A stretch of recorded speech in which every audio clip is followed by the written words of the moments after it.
All right, sports fans, how's everybody out there doing? William Martin coming at you one more time here on YouTube with another edition of the 300 Pounds of Sports Knowledge Podcast. It is that time of the week, folks. My key games in the world of college football. I'm going to start off with one tomorrow night as you got Syracuse making the trip west to take on UNLV out of the Mountain West. And for UNLV, they are looking to keep their momentum going. Of course, the Rebels are undefeated.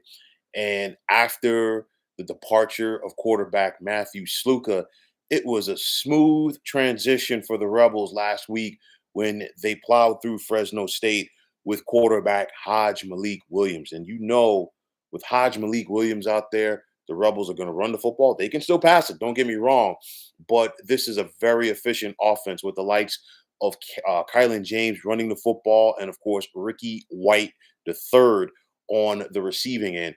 Also, keep an eye out for this Rebels defense under head coach Barry Odom, led by linebacker Jackson Woodard and Jalen Catalon in the secondary.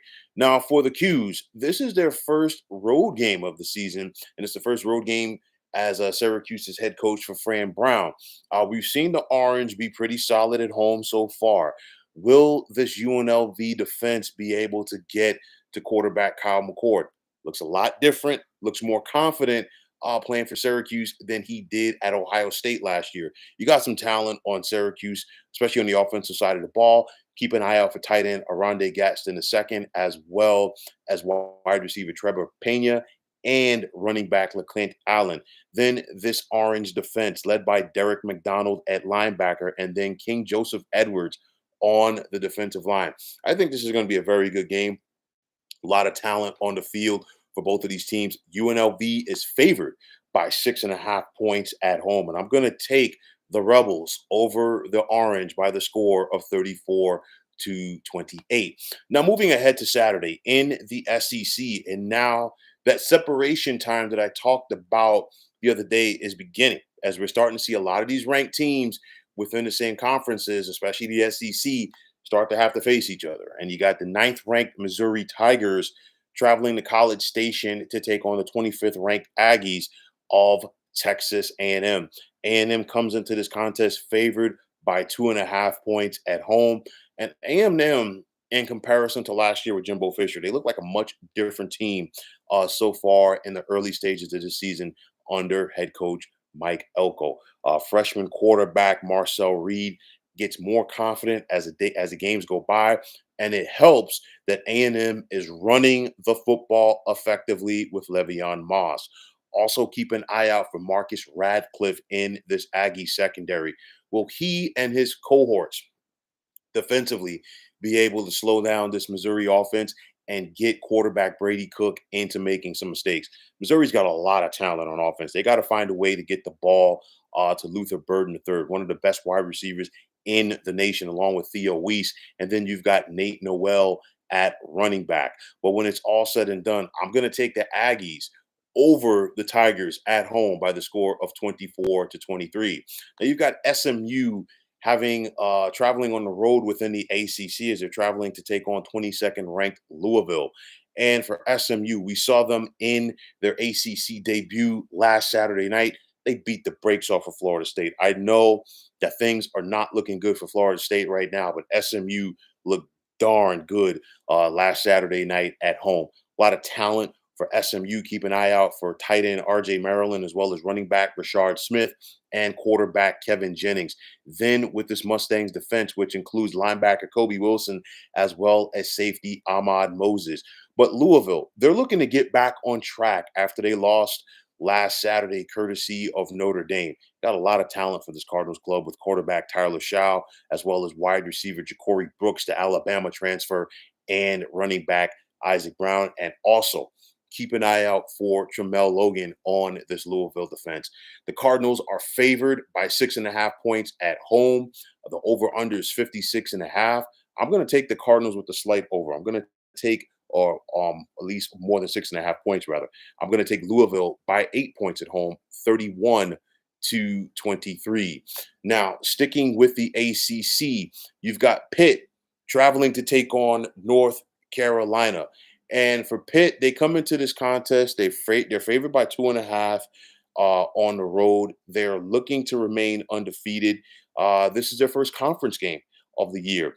And you look at the Alabama transfer at quarterback for the Panthers and Eli Holstein. Very solid young man. Will this North Carolina defense be able to get to him?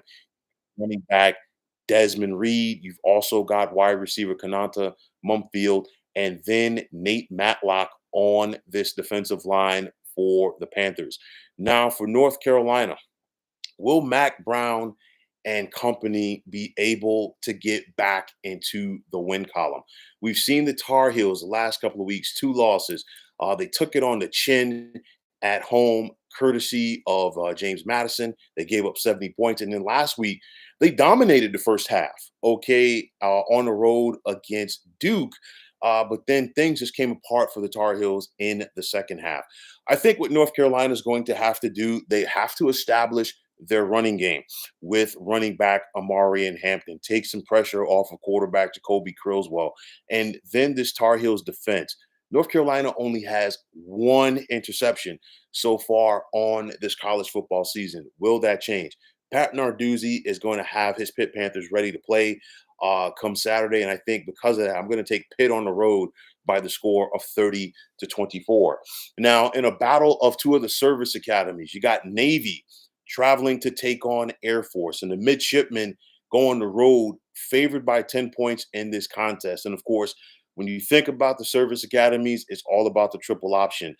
You look at Air Force, they've got a 3-game losing streak right now through the Falcons. And on top of that, their offense is 131st in the nation. Navy's clicking right now. You look at quarterback Blake Horvath operating this triple option for the midshipmen, and then also defensively keep an eye out for linebacker Colin Ramos. It's one of those, like I said, Navy's favored by 10. I'm going to take the over on that. I'm going to take the midshipmen on the road by the score of 37-24. Now, one of the SEC's oldest and dearest rivalries. Of course, we are accustomed to seeing this contest much later in the season, but of course, with expanded conferences, things have changed. But nonetheless, you've got Auburn clashing with Georgia. And at the end of the day, Auburn's not ranked. Georgia's ranked number 5 right now. But when these two rivals get together, you simply throw the records and the rule books out of the window. Georgia is a big time favorite in this game at home. Okay. They're favored by 23 points over Auburn. But nonetheless, the Bulldogs are looking to get back on track. Why? Because, of course, we saw that epic last Saturday night, against Alabama. And, of course, unfortunately for Georgia, they were on the wrong side of that score. Want to see how the Dogs bounce back. First and foremost, their defense. Their defense got picked apart courtesy of that Alabama offense last week. Kirby Smart's defense, they were on their heels against a good Alabama team. I'll tell you like this, Auburn does not pose the offensive issues for this Georgia defense like an Alabama did. And I think that gives Georgia's defense the opportunity to get right. Peyton Thorne as a quarterback has been up and down, and I expect Georgia defensively to try to go out there and take away the running game of Jarquez Hunter. And of course, if Keandre Lambert Smith cannot get busy as a receiver against this Georgia defense, this Auburn team is going to be in for a long afternoon. I expect Georgia rather, to really try to establish their running game. Georgia wants to get back to being nasty in the trenches. They didn't do that last week on either side of the football. So I expect a bigger game from running back Trevor Etienne to try to take some of that pressure off of quarterback Carson Beck. Like I said before, Georgia comes into this contest favored by 23 points. The over-under is 52.5, and I'm going to take Georgia at home to roll by the score of 44-20. Now, sticking in the Southeastern Conference, you've got 12th ranked Ole Miss traveling to Columbia to take on South Carolina. We saw Ole Miss get upset at home last week, courtesy of Kentucky, and as they're looking to get back on track, they have to make sure that they buckle up their chin straps. Why? Because South Carolina under Shane Beamer, you better pack a lunch if you're going to beat this team. I'm putting the onus in this one on Jackson Dart. and this Ole Miss offense. Why? Because defensively, no Ole Miss opponent has scored more than 20 points this season so far against the Rebels. So I'm putting it on Jackson Dart as well as wide receiver Trey Harris and running back Henry Parrish. Now, South Carolina can play with just about anybody in the country, especially at home and especially if they're healthy. Lenora Sellers is going to be probable for this game, as will Rocket Sanders at running back. And having them back there changes the dimension of things uh, for what South Carolina can and cannot do. Ole Miss is favored by 9 in this game. At first, I was going to take Ole Miss by 11, but if you're telling me that Lenora Sanders and Raheem Sanders are going to be healthy in this one, I think it's going to be much closer than that. But I'm still going to take Ole Miss to survive by the score of 31-27. Now, in the Big Ten, a battle of unranked teams that are looking to make some noise in the Big Ten Conference this year. You've got Rutgers traveling to the Heartland to take on Nebraska. The Cornhuskers come in favored by a touchdown at home, and they got to face a darn good Rutgers team led by quarterback Ethan Kelly Manus, the Minnesota transfer. You also have running back Kyle Monangi and linebacker Daryl Dejbome. I'll tell you like this. We know about the flash of Nebraska quarterback Dylan Raiola. And to me, I think this is going to be a contrast to styles right here. Rutgers wants to be very physical. Okay. And I think Rutgers, like on both sides of the football, offensively and defensively, they're going to try to go out there and set the tone early in this contest against Nebraska. The Cornhuskers, like I said, they're favored by 7 at home. I think it's going to be a much closer game than that. This might come down to whoever possesses the football last, but I am going to take the Cornhuskers at home by a field goal, 27-24. Now, a big one out in Seattle, also in the Big Ten now. Got to get accustomed to saying that, as you have 10th ranked Michigan traveling to take on the Washington Huskies. And of course, it was just 9 months ago that both of these programs were facing off for the national championship. But clearly, so much has changed for both of these teams since then.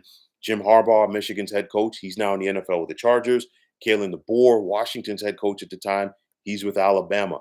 Both of the respective quarterbacks were taken in round 1 of this past spring's NFL draft. J.J. McCarthy to the Vikings, and then Michael Penix Jr. to Atlanta. Now, in this contest, this is going to be Michigan's first road game of the season. Believe it or not, all of the Wolverines' games so far have been at home. But nonetheless, Michigan's offense has looked so much different since head coach Sharon Moore benched Davis Warren in favor of Alex Orji. Michigan has gotten back to what they have been for so long, a running team and a physical team. And you look at the way that Michigan can run the football. With Alex Orji, of course, you've got Kalel Mullins, and then Donovan Edwards for that thunder and lightning effect. I think Michigan is going to do just what they tried to do, or just what they did do, rather, in the national championship game. Michigan's going to go out there. They're going to look to establish their line of scrimmage on both sides of the football, be very physical. And of course, if Michigan can do that with their running game, that's going to open things up in the passing attack for the likes of tight end Colston Loveland. You got Josiah Stewart coming off the edge for the Wolverines defensively, trying to go out there and get after Washington quarterback Will Rogers. Still got a lot of talent on this Huskies team. Keep an eye out for wide receivers Denzel Boston and Giles Jackson, and then Carson Bruner on defense at linebacker. What can he do to try to slow down a running back like Kalel Mullins? Like I said before, Michigan is going to go out there and attempt to out physical the Huskies. Washington is favored by 2.5 points at home, but nonetheless, I'm going to take the Wolverines on the road by the score of 24-19. And finally, in Berkeley on Saturday night, the Canes, and of course, we got to get accustomed to saying this too, an ACC battle as Miami heads west to take on Cal. Now, the Canes head west favored by 10 points, and they're looking to survive this trip and also remain undefeated. Of course, we saw Miami last Friday night win a controversial one at home against Virginia Tech. But for some of Miami's key players, they're very familiar with playing Cal. You think about Cam Ward, Miami starting quarterback. Previously, he was at Washington State. You think about running back Damian Martinez, who was just at Oregon State. So, of course, there's familiarity there. A lot of talent on this Miami team, especially with the likes of Xavier Restrepo at wide receiver. And then on defense, you've got Michelle Powell in the secondary, as well as Tyler Barron on that defensive line, for the U. Cal had a week off as they're looking to prepare for this game, fresh off of their loss on the road to Florida State. But nonetheless, what can Cal quarterback Fernando Mendoza be able to do against this Miami defense? But then I really think about it, it's going to come down to this Cal defense. Can they find a way to slow down this Miami offense? You've got linebacker Teddy Buchanan as well as outside linebacker Xavier Carlton, and then you got Noel Williams in that secondary. But nonetheless, Miami's a very talented team. They're going to be ready to play this game. Mario Cristobal is going to have them ready to go. Like I said, they're favored by 10. The over-under is 53.5. I'm staying right in that area, and I'm going to take the Canes on the road by the score of 31-20. So, folks, those are my key games for this weekend in the world of college football. And as always, I want to take this time out to thank each and every one of you for tuning into the 300 Pounds of Sports Knowledge podcast. Now, if you like what you saw and heard on this channel, please feel free to hit that like button as well as subscribing to this channel. Also, if you're on the X, formerly known as Twitter, please feel free to follow me at 300 Pounds of Sports. And like I always say, if you follow me, it will be my pleasure to follow you right back. There's also the sports discussion group on Facebook at the Sports Depot 365. You can check it out. Drop a line and be a part of one of the better sports debating sites going on social media. So once again, fine folks, my name is William Martin, and I am signing off.